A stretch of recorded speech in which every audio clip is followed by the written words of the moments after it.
All right, gentlemen, stop. Pay attention. Get your services out. Get Python running. We're going to go through testing string methods. So this, I want you guys to follow along and to get used to using these. I'm going to give you an explanation of what they all mean and how they work, as well as live examples. So these testing string methods, if you guys have your PowerPoint open, I'm on slide 16. Otherwise, follow along. It might be on the PowerPoint. It gives you a brief description of each thing.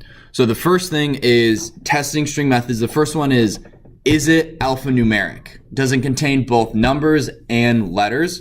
The way you do that is we're going to go x is hello, and that's just going to be our base string for a while. Do you want us to do it on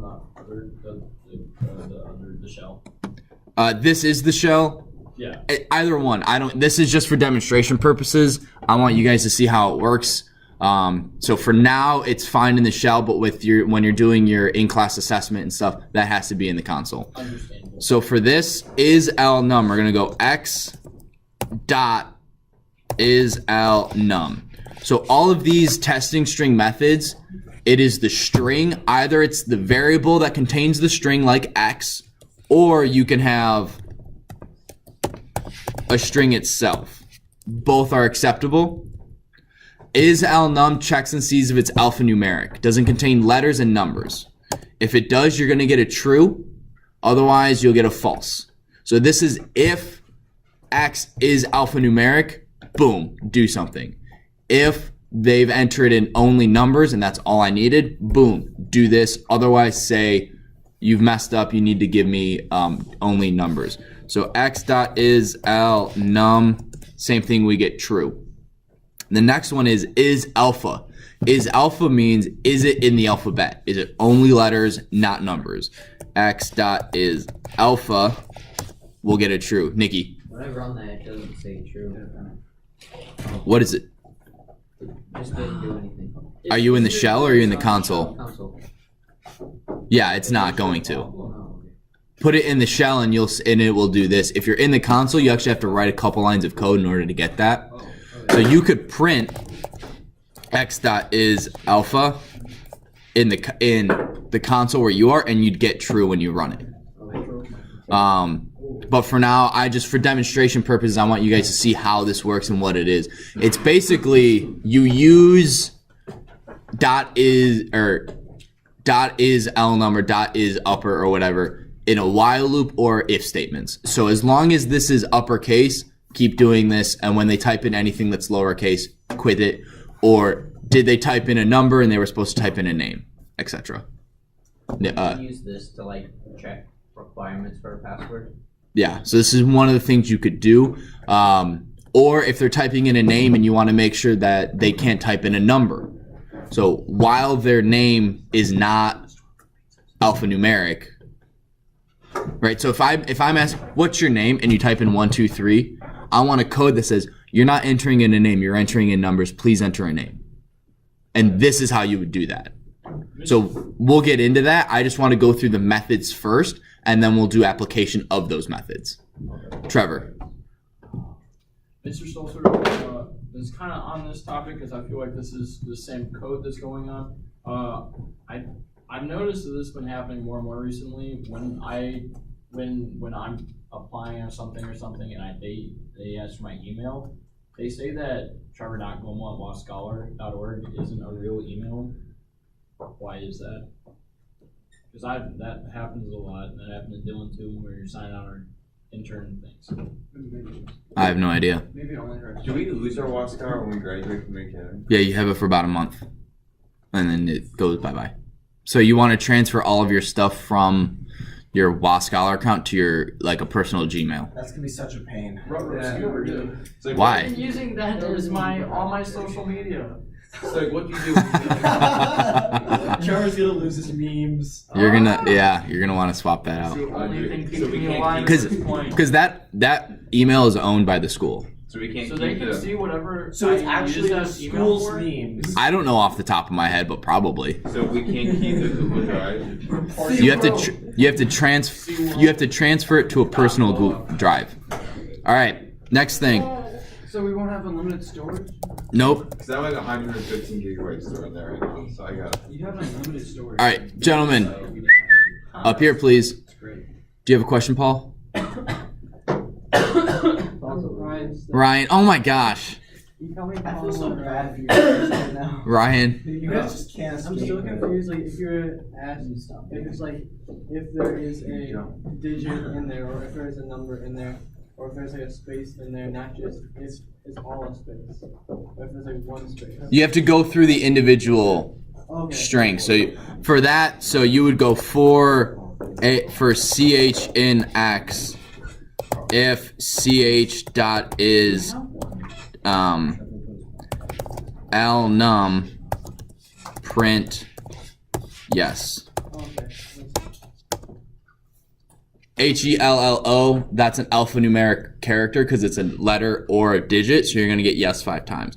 So this is how you would do it if you want to go through a string. Use a for loop to check and see, is it a alphanumeric, is it this, is it that, is it this, is it that, is it that. Masa. Wait, so could you ask for them for an input and then have a while loop asking them for a password and then for like what they inputted in and then like if they don't do it, like they ask them again? Yep. That's actually the assignment later in the hour. Is that right? That exactly it. Right there? Yep. Oh. Is they have to type in a password and you have to tell them until it's correct, and they have to keep typing it in until it's a correct, verifiable, good password. Nikki and then Paul. What is alnum do again? It checks and sees if it's just letters or digits. Okay. So it's if it's an alphanumeric character. It's both. Is it part of the alphabet and does it have numbers? Okay. So instead of running, is it an alpha? Is it digit? Islam You do means alnum. is it alphanumerical, which I don't know. Not Islam. Is alnum. Oh, Islam. yeah. So Islam. it's just easy to remember Islam. All right. No, we're okay. We're gonna go on to the next one. I would do my question on that. Yes. So Wait, is this being recorded? it means Yes. alphanumerical. What does that mean? Never conspired to blow. Alphabet, numerical, number. Is it part of the alphabet and is it a number? Or is it a number? Both. So wouldn't that say yes for pretty much everything? Then? Yes. Okay. 100%. Okay, unless it's like a dot, right? Like, Yeah. If it contains a dot in it, then it kind of is like, whoa, what's going on? And that's is decimal, and we're not going to go over that. and then when would we ever need something like this? When you're doing a password. Oh, okay. If you just want to check and see, listen, did you type in letters and numbers only? Boom. Yes? Okay, now we can go on with the rest of the qualifications for the password. Gotcha. So the next one is lower, so we're going to go x dot is lower. That checks and sees, is it lowercase? Yes, it is. If I go x dot is upper, I see this is I supper, is false, because not everything in it is uppercase, and if I have x is capital H, hello, and I do x is lower, I get false. X is upper, I get false. What it's doing is it's checking to see, is the entire thing uppercase or is the entire thing lowercase? It's not one or the other. It's not if part of it is, if part of it is not. It is all of it uppercase or lowercase. So we're going to go hello. X is now just lowercase lower. I'm going to add one here. X dot is title. It's going to say false. Is title, Connor, what do you think that stands for? Title? Yes. T-I... Till? No, it's title. Like, is it a title? But what do you think a title means in Python? The name of the variable? Nope. Paul? Starts with a capital letter. Yes, if it starts with a capital letter. So x dot is title is false, but if I go hello dot is title, it's true. And I can also go x dot capitalize, and it capitalizes the first letter in that string. Was it really? Yep. So that's easy if you type in a name. If I type in hello dot capitalize, Why are you screaming? it lowercases everything except the first one. Well, that's pretty cool. So that's if they type in, you want to make sure that they're typing in storm for your name, but you want to make sure the first letter is capitalized, you do this. That's pretty cool. Yeah. So let's go to the next string method. Oh, that's testing it. So now these are string modification methods. These will change what your string looks like. Doesn't rewrite the string, it just modifies it temporarily. Nikki. Is there a way to look through a string and say, like, if there's an O, replace that with a L? Yes. How would you do that? With the replace method, and that's in like 1 or 2 slides. Oh. So we'll get to it. We'll get to it. So this is x dot lower, right? It gives me the lowercase version of x. Now this is really, really useful. If someone types in yes, right? How many possible ways are there to type yes? All lowercase, all uppercase, uppercase Y, lowercase the other two, right? So there's 10 different ways to write that, I think. 2 to the third is 8 plus all cap. Yeah, so there's 10 different ways to write yes. You don't want to have if user equals way 2, comma, if user equals way 3, user equals way 4. You want if the lowercase version of what the user types in equals x or equals yes. So you could go if x dot lower equal hello, print good. Oh, not good. It's gonna print good. If I do if x dot upper equal hello, print better.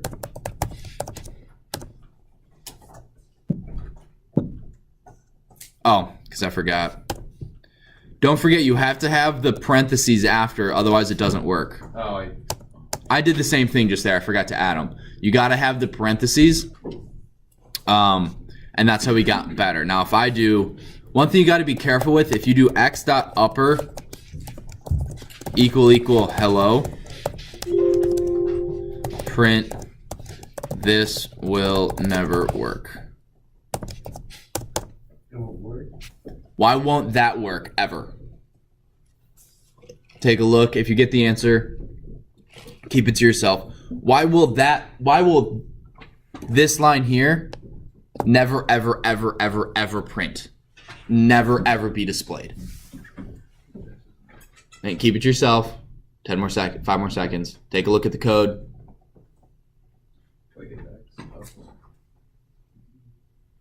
1. All right, Connor had his hand up first. So Connor, what's the answer? Because if you do x dot upper, it's going to be hello with an uppercase H. It's going to be uppercase everything. Yeah. wait. So uppercase everything will never ever equal lowercase hello. I thought you said only capitalize the first one. No, that's x dot capitalize. Oh. Okay. X dot upper is the uppercase version of everything in the string. So if it has an uppercase version, it becomes uppercase. So that will never ever work because capital HELLO will never equal lowercase HELLO. Yes. If you have 2 words in a string and you use capitalize, does it capitalize both of them? It capitalizes the first letter in the string. What about title? So X is, let's do hello world. Oop.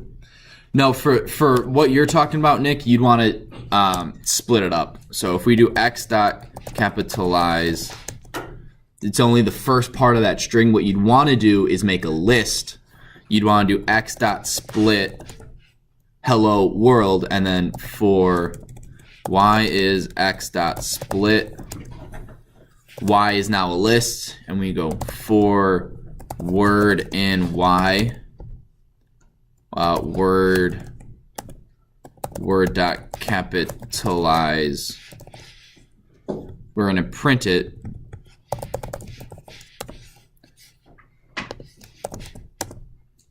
That's how you would do it, and then you'd recombine that, and then you can join strings together. And I think the way you do that is Z is Y dot join. Okay, I can't remember. There is a way to do it. I can't remember the exact string. Why can't you just do x equals or x dot title? Because it's not x dot title. Oh, wait, what? I thought it was x dot is title. Doesn't it check if it is title? It is. Wait, so what does x equal? X is lowercase. X dot title. Oh, it does capitalize the. I didn't know that. Hey, Cool. you learn something new every day. You do? Huh. I thought it was just the first part. Anyway. All right, so now this next part, the stripping of characters is a little iffy. It's a little doesn't work exactly how you'd think it would. So please pay attention up here. So if I have x is hello world, and we're doing actually let's do x is space hello. Okay.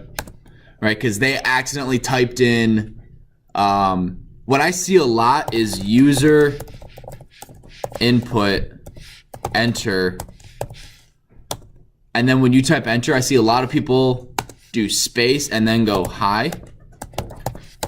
So now user is a space hello, and that can really screw up your code if you're counting on a number or a letter being the first character. So if you always have a space, it can throw off, if you're doing numbers, if you're doing math, a computer can't take, so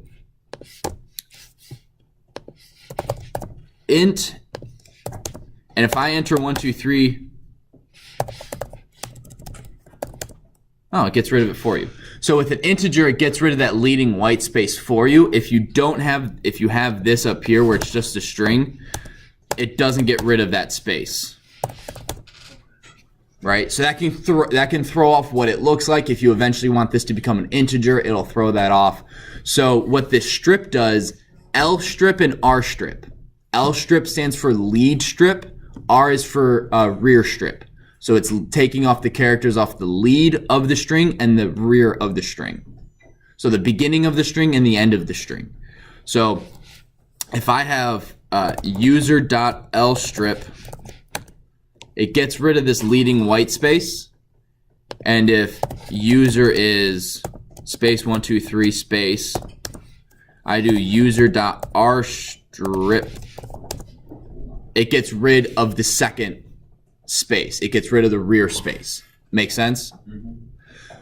Now, I can also take off letters, but I have to know what letter it is. All right, so you guys remember with default, if you don't tell it where to split up a string, it defaults to the space.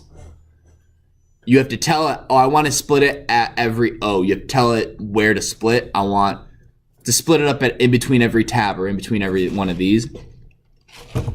You do, so let's go back to hello. So x.lstrip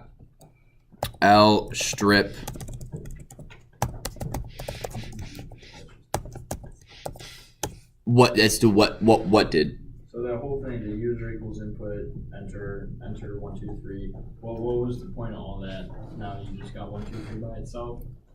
Yeah, so what this is this is showing if you enter in an input, it will automatically get rid of leading white space. Right, because it's a number and it knows you can't, with Python, you can't add spaces to a number. So it automatically gets rid of that for you. If you're doing it as a string input, it does not. So if I'm typing in your name and for formatting purposes and printing purposes, if I have that extra space, it might screw with stuff or make it look bad. You want to get rid of that extra space. And that's what this L strip does. Lead strip, it gets rid of the white space. White space is any space, new tab, like if you hit tab or if you hit enter. So it just gets rid of that for formatting and display purposes. Anywhere in the string to make it? That's only in the beginning. Then R strip gets rid of it at the end. What would they like? So if for G and accidentally click space and then put LOL, how would you fix that? say that again? It's like, let's say they accidentally threw in a space in the middle of hello. Is there any way to fix it? Yes, you'd have to go through it individually and check and see if the characters equal the space, right? So if I have X, right, \n. That's not supposed to be like that.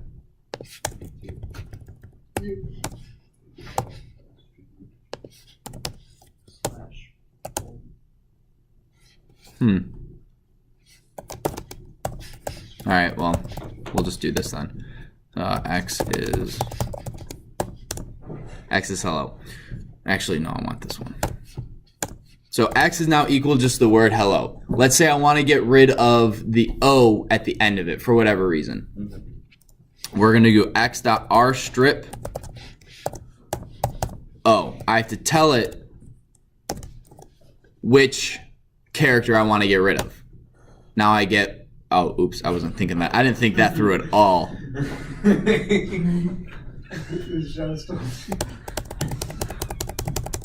There we go. Okay.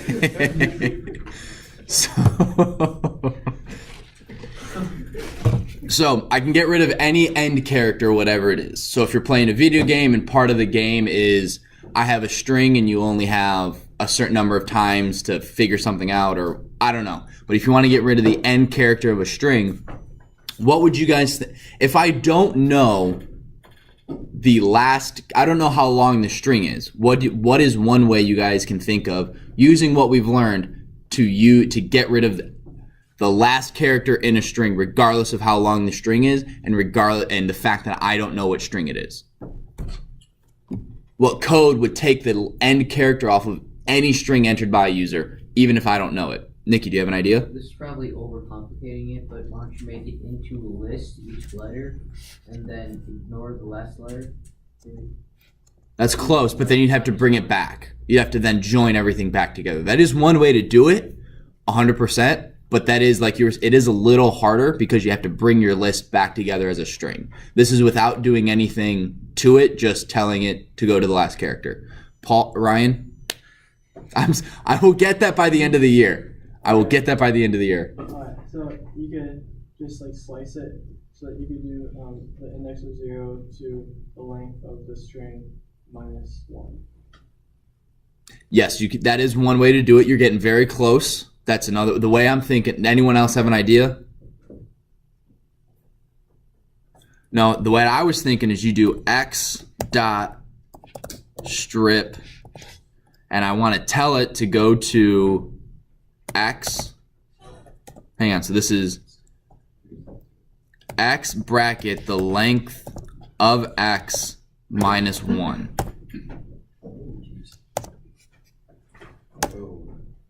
I did it again. What incarnation?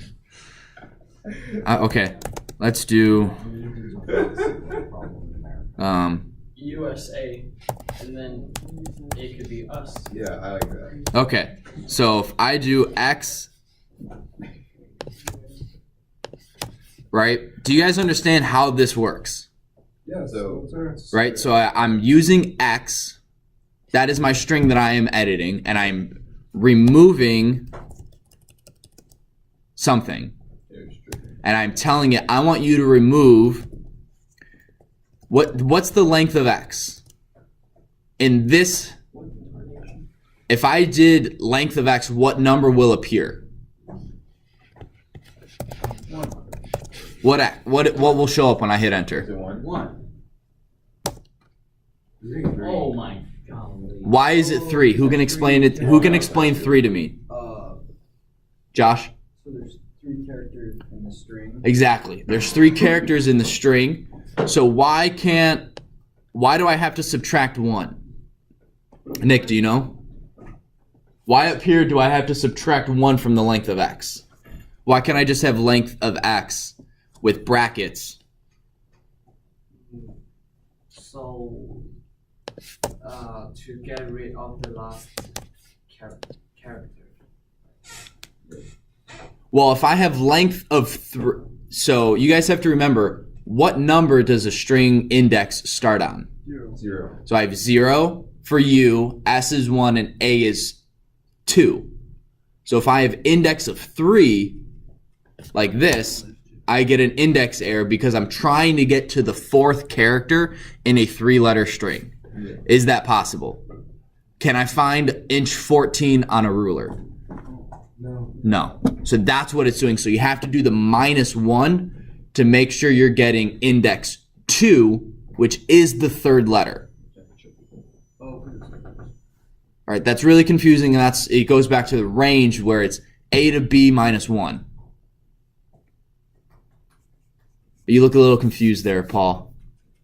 Do you have a question? Not at the moment. Not at the moment. Okay. Make sure if you do, let me know. So the 3 is not the index number, it's just the place of what the letter's at.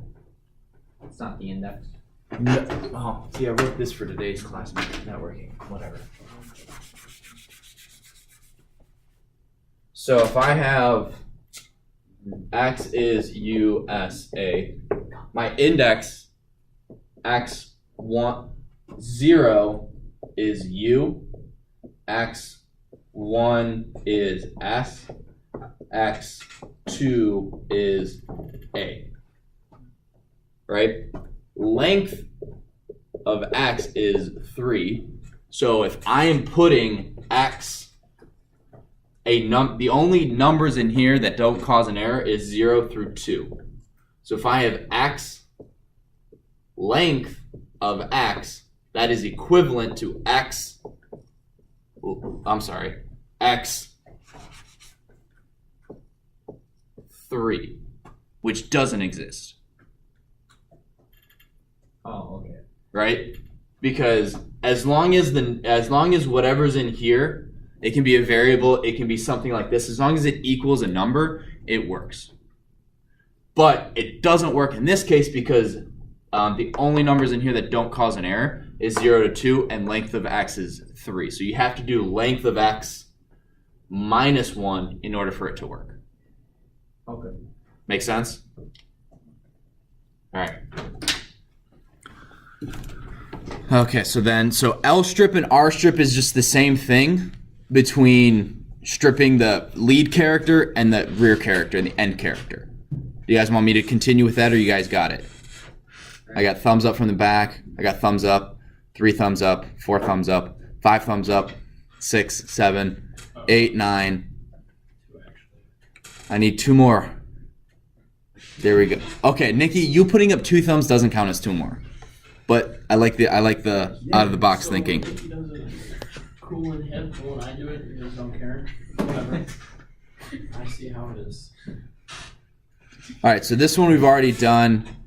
Strip returns a copy of the string all white space. Oh, this one is strip character. So if you don't have an L or an R, it removes all instances of that of character that appear at the beginning and the end of the string. So if you don't specify L or R, it looks at both ends.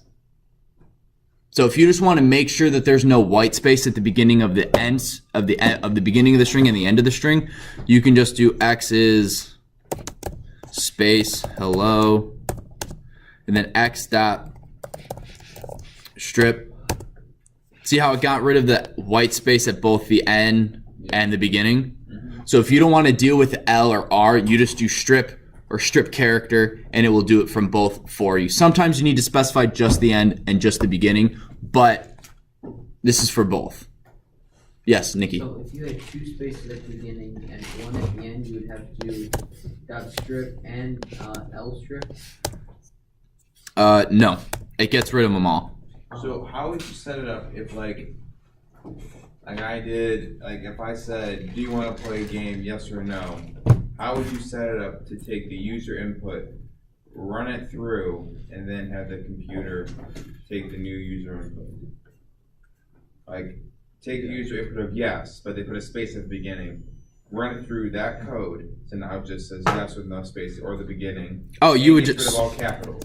Just plain old yes. So if they type in this, right? Yeah.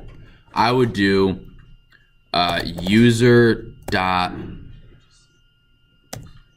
equals user dot strip. So now user is just yes, and then I'll do user dot lower. Oh, I'm sorry. User equals user dot lower.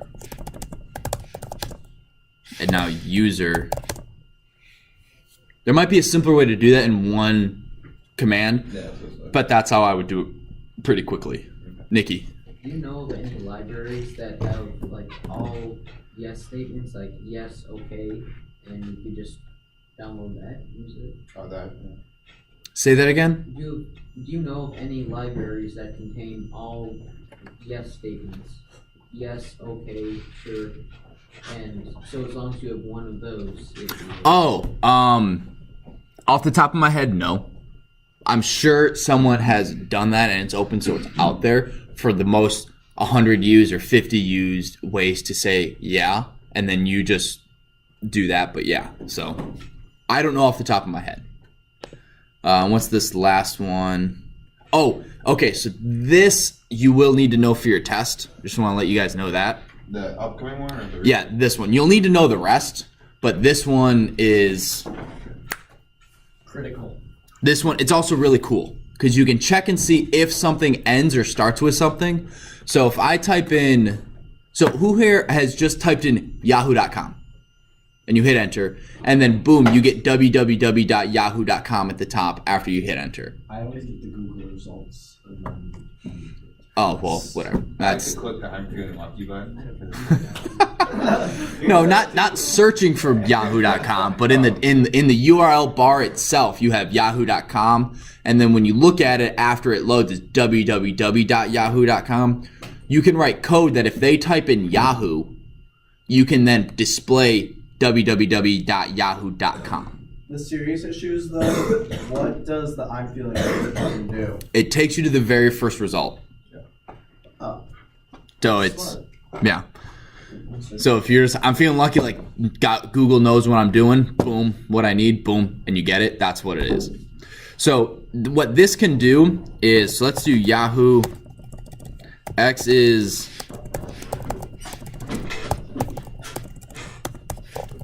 yahoo.com. I want to check and see if this is a valid website that they've typed in. So I'm going to go x.ends with, did they actually type in a website? True. Okay. They've typed in a website. Awesome.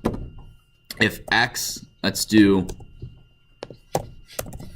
x ends with .net, it's false. So they didn't enter the correct type of website.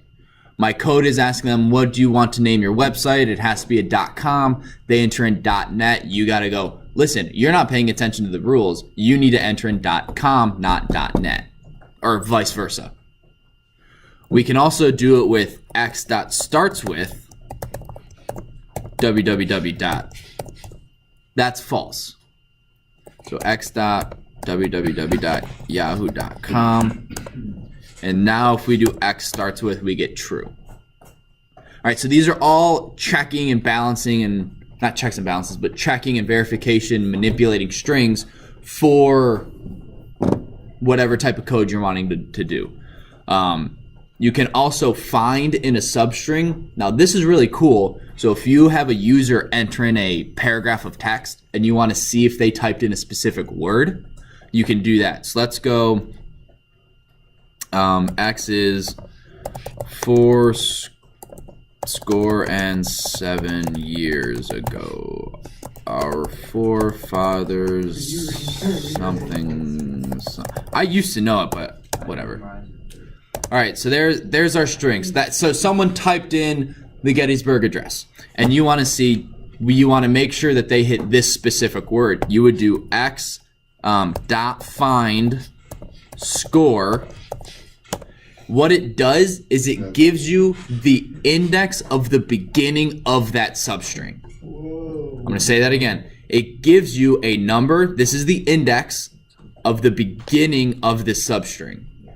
So 0, 1, 2, 3, 4, 5. So this substring starts at index 5. Boom. Yes. Just a quick fact. We wrote the Gettysburg Address like on my stairs. Oh, seriously? Yeah, it's like the carpet runs down the middle and we wrote it on each side. Oh, that's kind of cool, dude. I didn't memorize it in third grade. I think I had to memorize it in 7th grade. Mrs. Oh, what was her name? Mrs. Dallas. Third grade. I love her.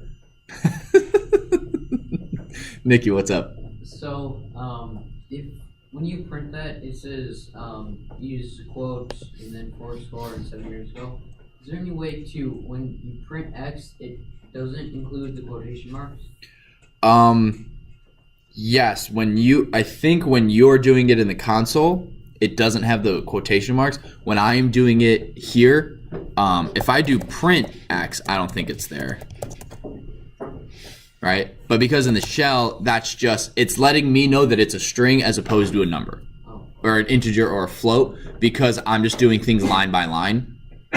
So when you actually print it, it gets rid of that for you. But when you don't print it and you're just displaying it, then yeah.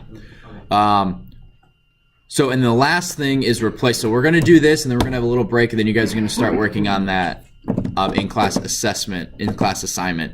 But this goes back to Paul's question. Can you replace something in a string? And this, Nikki's, I knew it was over there. I just, so this is like the one time you can edit a string, right? You can't permanently edit it, but what I can do is I can go x.replace. You guys following along? Everyone?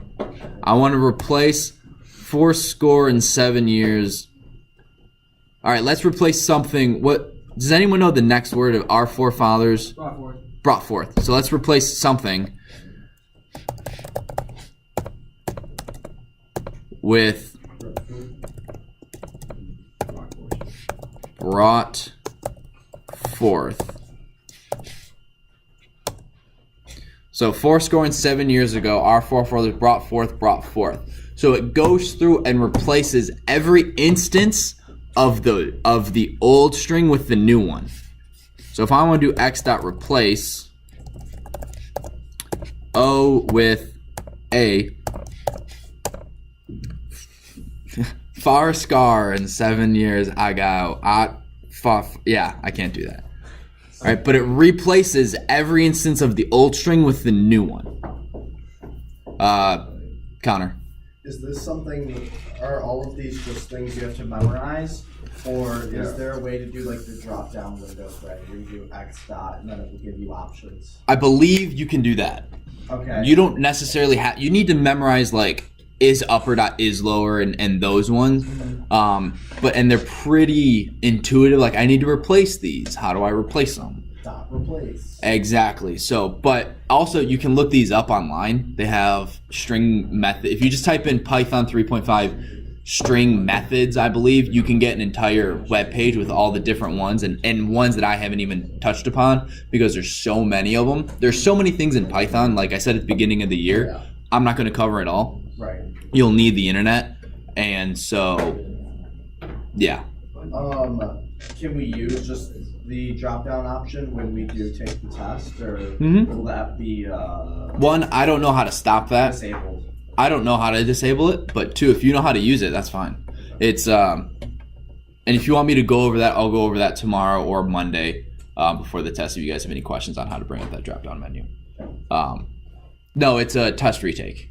Oh, okay. The actual test 2, is going to be in 2 weeks from today, during the block period right before Thanksgiving. That way you guys don't really have to worry about any homework or testing over Thanksgiving break. Oh, thanks, Soter. You're welcome. However, they may be like finished. If you don't finish it Tuesday, it's due Monday when you come back, but I'll give you time Tuesday to work on stuff or something like that. Nikki. Sorry to ask so many questions, but Everyone has questions, so you asking them may save someone else. That's so true.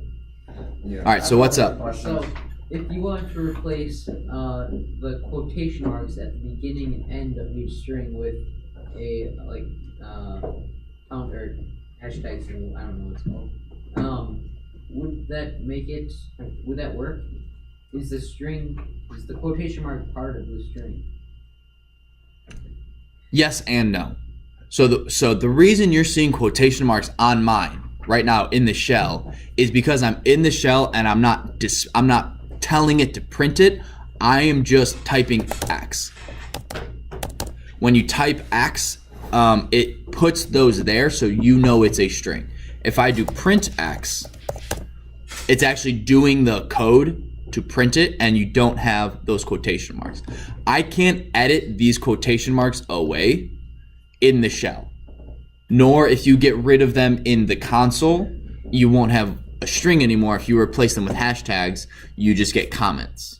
And you could probably write a code to go through your code and do that, but you can't in your own code go through your own code and rewrite it. You have to physically rewrite it. Does that make sense? Yeah. All right, Nick. Is it possible to insert another string at the start of the string or end of the string? Want to input a string at the beginning of another string. Yeah. Yes, you add them together. So if I have, y is world, oops, and I want to add hello to that, I would do x is hello, z is x plus y, print z. So just like change the order of the when we add them together. If we wanna like word hello, so y plus x. World hello. Yeah. Storm. Yeah, good drink. Yeah. So what we're gonna do is I'm gonna give you guys about 5 minutes of break. Stand up, stretch your legs, use the restroom. I'm gonna stop